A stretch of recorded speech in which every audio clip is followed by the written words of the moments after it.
이스라엘 백성들을 에집트에서 구출을 해내시기 위하여 10가지 재앙을 6개월에 걸쳐서 내렸습니다.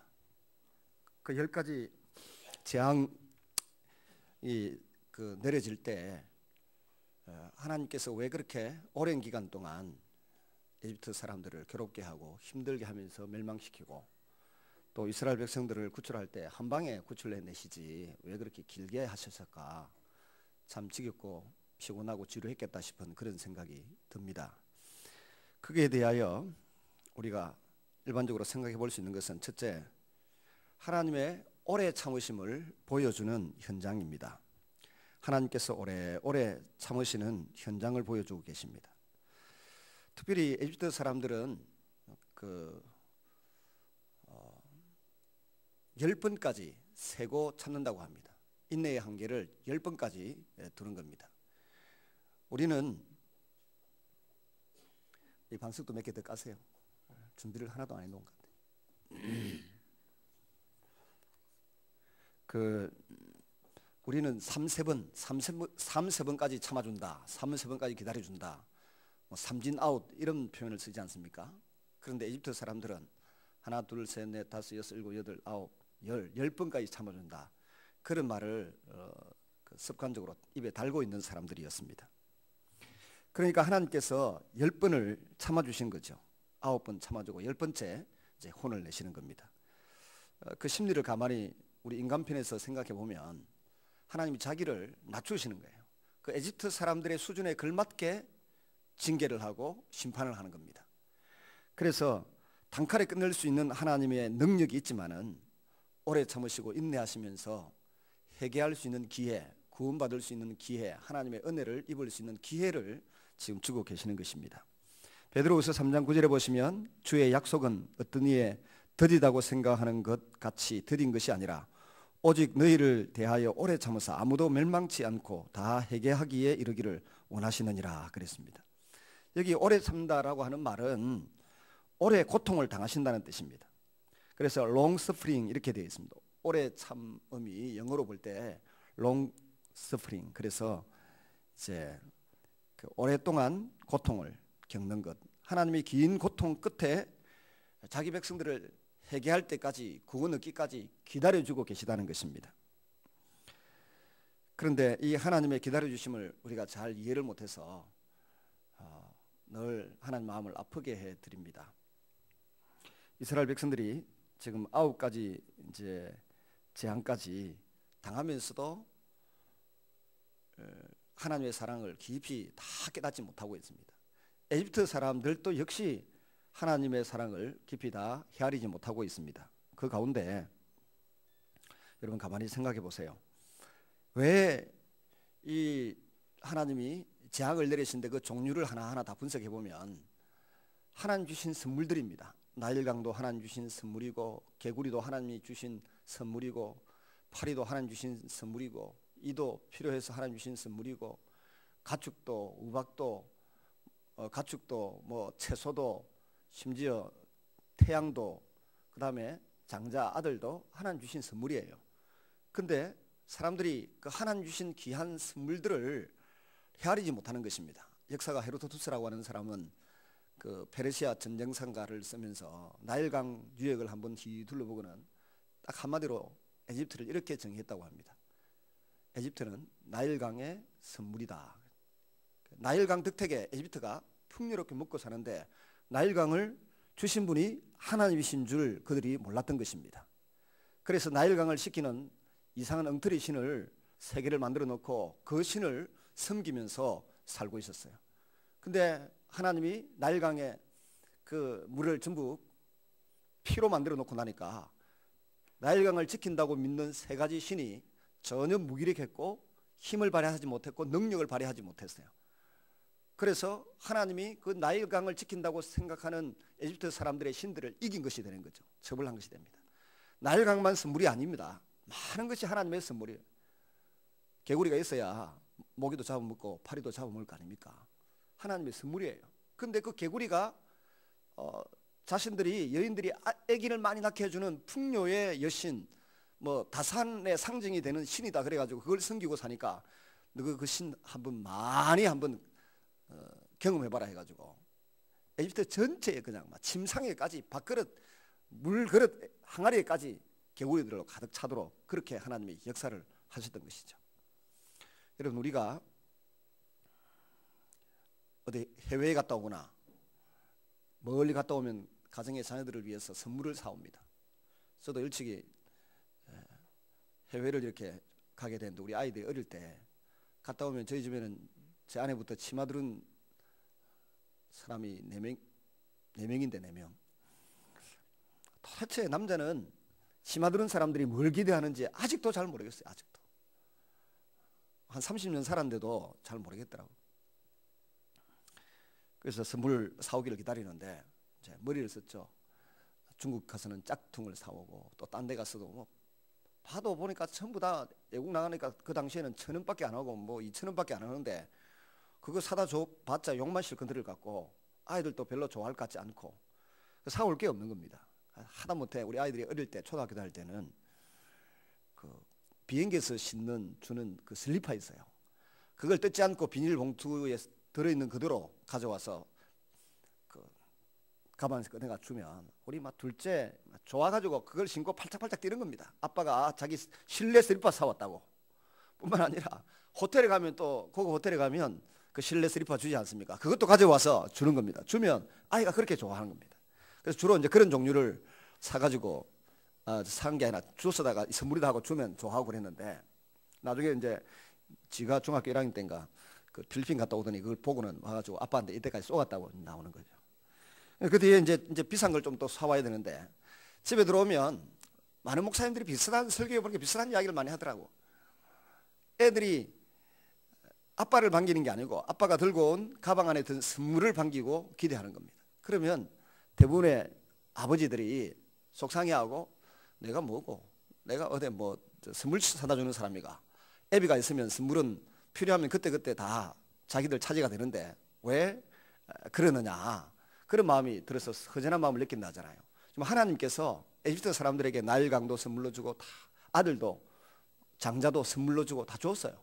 가축도 생축도 그다음에 채소도 다 선물로 줬음에도 불구하고 그 선물에 대하여 하나님께 감사할 줄 모르고 거기에 그 선물을 주신 하나님은 잊어버리고 그것만 들여다보면서 거기에 매료되고 거기에 그냥 집착하게 되는 그런 마음을 가지고 사는 것입니다. 그래서 하나님이 진노하셔서 선물을 준 분이 누구냐 하는 걸 알아라는 겁니다. 그래서 나일강을 심판하고 개구리를 심판하고 파리를 가지고 사고를 치도록 만들고 메뚜기를 가지고 사고를 치도록 만들고 막 그러잖아요. 근데 오늘 이제 12장에 넘어가면 마지막 재앙이 나오는데요. 하나님께서 시편 이 선물을 하나하나 검증을 해보면 그 9가지 재앙을 통해서 초토화시키고 박살낸 모든 것들이 에집트 사람들에게는 소중한 재산이지만 하나님 편에서 볼 때는 하나님이 그 에집트 사람들을 위해 주신 아주 귀한 선물일 뿐이었습니다. 근데 그게 하나님의 선물인 줄 모르고 사는 거죠. 그래서 시편 78편 51절에 보면 애굽에서 모든 장자 곧 함의 장막에 있는 기력의 시작을 치셨으나 그랬습니다. 애굽의 모든 장자 함의 장막에 있는 기력의 시작 장손을 다 쳤다는 겁니다. 장자 장손 뭐 다 쳤다는 겁니다. 여러분 에집트 사람들에게 있어서는 바로가 신과 같은 존재였습니다. 그 아들도 역시 신과 같은 그런 존재였습니다. 그런데 그게 진짜 신입니까? 진짜 신이 아니고 가짜이지 않습니까? 그들이 김일성이가 자신을 신격화하고 김정일이가 자신을 신격화해도 신이 아니지 않습니까? 가짜인 것처럼. 그럼에도 불구하고 바로의 장자는 점점 신격화되어 가고 있고 신처럼 추앙을 받고 대접을 받고 사는 것입니다. 그래서 하나님이 바로의 장자를 치고 에집트의 모든 사람의 장자를 치고 가축의 처음 난 것도 치고 종의 장자도 쳐서 죽이 없습니다. 이유가 뭡니까? 바로의 장자부터 시작해서 그건 신이 아니라는 겁니다. 참신은 그 아들을 주신 하나님밖에 없다고 하는 것을 그들이 모르고 자꾸 엉뚱한 일을 하니까 한번 당해봐라는 겁니다. 그래서 그 장자를 치는 것입니다. 진짜가 아닌 가짜가 신노릇하면 그것을 성경에 뭐라고 그러는가 하면 우상이라 그럽니다. 얼마나 많은 사람들이 우상을 섬기며 살고 있는지 모릅니다. 우리 송성은 집사님이 처음에 이부자리를 뚫뚫 말아가지고 여기 들어가서 살았는지 이미 돌아가셨는지 구분이 잘 안 되더라고. 눈도 잘 못 뜨고. 첫날은 화요일날 첫날은 별 이야기를 안 하더니 목요일날 왔어요. 목요일날 또 10시 왔는데 약간 이제 눈을 뜨고 이야기를 하는데 말도 못하신 분이 하는 말이 뭔가 하면 이거였어요. 목사님, 나 이제 말씀대로 다 내려놓았습니다. 그래서 제가 다 내려놓았다 하길래 제가 성질이 별로 안 좋습니다. 그래서 근데 지금은 내려놓는다는 말 하는 게 아니고 그 내처럼 멀쩡할 때 힘이 있고 자기 지식이나 자기 힘으로 능력으로 살 수 있을 때 그때 다 내려놔야 내려놓는 거지. 아파가지고 오늘 내일 할 때 내려놓는 거는 쉬워요. 그러나 이제 살나가지고 송집사님 잘 들으세요. 살아나가지고 내 힘으로 큰 소리 치고 다니고 말이지. 내 힘으로 돈을 벌고 내 힘으로 그 자유롭게 판단하고 행동하고 결정할 수 있을 때 그때 내려놓는다는 말이 맞는 거예요. 여러분 오늘 다 어디가 편찮으셔서 이렇게 오셨는지 모르겠는데 내 정신이 있을 때 내려놓으세요. 내 발로 서서 걸어 다닐 수 있을 때 내려놓으시기를 바랍니다. 그렇지 않고 자꾸 내가 붙들고 있는 꿈이 있고 야망이 있고 뭐가 있다 그러는데 그게 다 헛된 우상입니다. 로마서에서 사도 바울은 탐심이 곧 우상 숭배니라 그랬습니다. 우리가 가지고 있는 탐심, 우상에게 매여서 자기 삶을 점점 갉아먹고 있으면서도 그걸 모르고 있습니다. 하나님의 심판이 대상이 되고 있다는 것을 모르고 있습니다. 하나님이 오래 참고 기다리고 계시다고 하는 자체를 모르고 살고 있어요. 그래서 오늘 하나님께서 그 바로에게 3절에 이야기하죠. 내가 어느 때까지 내 앞에서 겸비지 아니하겠느냐. 하나님께서 바로를 향해서 하시는 말씀입니다.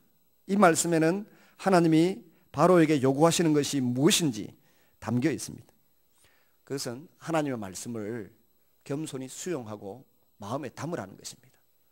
하나님의 말씀을 마음에 담지 않고 자꾸 자기 탐심, 자기 욕심의 지배를 받아가면서 점점 에집트는 망해가는 것입니다. 힉소스 왕조를 이어서 에집트의 18왕조, 19왕조가 되는데 이 19왕조에 아멘호텝 2세라고 얘기되는 추정되는 이 황제입니다. 바로인데 이 사람이 자기 나라가 망하고 있음에도 그걸 깨닫지 못하고 있습니다. 하나님 말씀을 전하여지는 대로 빨리 그 마음에 담았으면 모세를 통해서 전달되건 아론을 통해서 전달되건 그 말씀을 마음에 일찍 담고 받아들였으면 그냥 이스라엘 사람 고센 땅에서 내보내가지고 하나님이 가라고 하는 강야로 가나안 땅으로 보내고 자기들끼리 평안히 살 수 있었습니다. 근데 포기할 것을 포기하지 아니하니까 그리고 탐심을 가지고 계속 집착하는 중에 신하들이 뭐라 그럽니까? 왕이여 에집트가 이미 망한 줄 알지 못합니까? 신하들은 아는데 본인은 그 욕심에 집착해서 그거 보고 있으니까 모르는 겁니다. 바둑을 뜨고 장기를 떠도 옆에서 훈수하는 사람은 보이는데 자기 어떤 욕심을 가지고 집착하는 사람에게는 뭐가 안 보이잖아요. 그래서 장고 끝에 악수를 둔다는 말이 나오는데 이 바로가 6개월 동안 여러 가지 재앙을 만나면서 장고를 거듭했지만 결국은 악수를 둔 것입니다. 그래서 자기의 생명같이 귀한 장자까지도 죽임을 당하는 사태를 맞이하게 되는 것입니다. 하나님 앞에 귀하게 쓰임받는 사람들은 일찍부터 한 살이라도 덜 먹어서 하루라도 빨리 하나님께 항복한 사람입니다. 그리고 자기 마음에 하나님의 말씀을 담은 사람, 하나님이 말씀하시는 곳까지 가고 설하고 오는 곳에 서는 그런 사람들이 하나님께 귀하게 쓰임 받는 것입니다. 오늘도 모세는 바로 앞에서 아주 처음에는 당당하지 못했는데 이제 당당한 모습으로 그냥 돌아서서 나옵니다. 나도 이제 더 이상 당신 보지 않겠다고 말합니다. 처음에는 하나님이 모세들어 저 에집트에 들어가라 했을 때 얼마나 완강하게 못 가겠다고 하나님이 5번이나 설득하시다가 마지막에는 화까지 내실 정도로 못 가겠다고 그렇게 거부하던 모세였습니다. 그리고 첫 번째, 두 번째 재앙 거듭될 때마다 백성들과 바로 사이에서 샌드위치 되고 고통스러울 때 하나님 어떻게 해서 나를 이렇게 난처하게 하십니까? 아마 그러면서 화도 내고 그랬던 모세인데, 이제는 철저하게 하나님 편에 서 있고 하나님의 마음을 이해하고 하나님이 무엇이든지 하실 수 있다라고 하는 믿음을 가지고 살아가고 있어요. 그러니까 하나님께서 이제 모세의 마음에 담력을 주신 거죠. 은혜를 부어 주신 것입니다. 그리고 믿음이 점점 자라나게 된 것입니다. 우리도 이 신앙생활을 자꾸 하다 보면 믿음의 담력이 생깁니다. 제가 강보에 쌓이듯이 오신 분 보고도 별 신경 안 쓰고 그냥 기도하잖아요. 그 이유가 뭘까요? 어차피 기도회가 낫는 것도 내가 하는 것도 아니고, 기도해가지고 안 낫는 것도 내 손에 달린 것도 아니고, 하나님이 단지 우리의 기도, 우리의 믿음 보시고 우리를 써주시는 것뿐이기 때문에 고쳐주시면 감사하고 안 고쳐주시면 어쩔 수 없다 싶어서 그냥 기도하는 거예요. 기도해보면 제일 안 낫는 사람이 제 아내이고 다른 사람은 잘 낫더라고.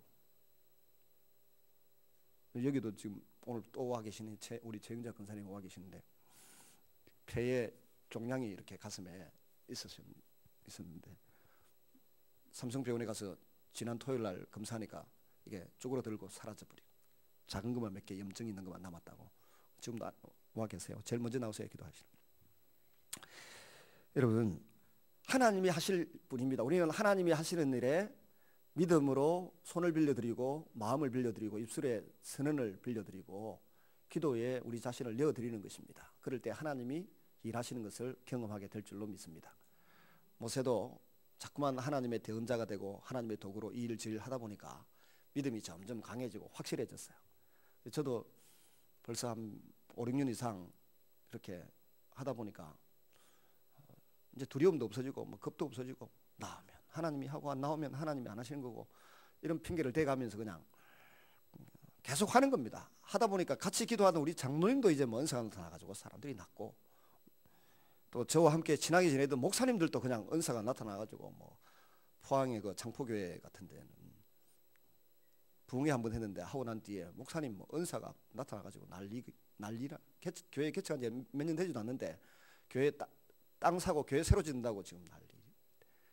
4월달에 그 교회 집회를 갑니다만은 또 우리 선배 목사님 한 분도 고성에 계시는데 제가 맨날 형님하고 따르고 했던 분인데 지난 목요일 날, 그러니까 그제 거기에 식사 모임이 있어 갔더니 남 목사 내가 안수기도를 했더니 막 디스크 환자가 나와가지고 이게 봐라 이거 그 디스크 환자 나왔다 그 며느리가 이거 살이 난 거다. 막.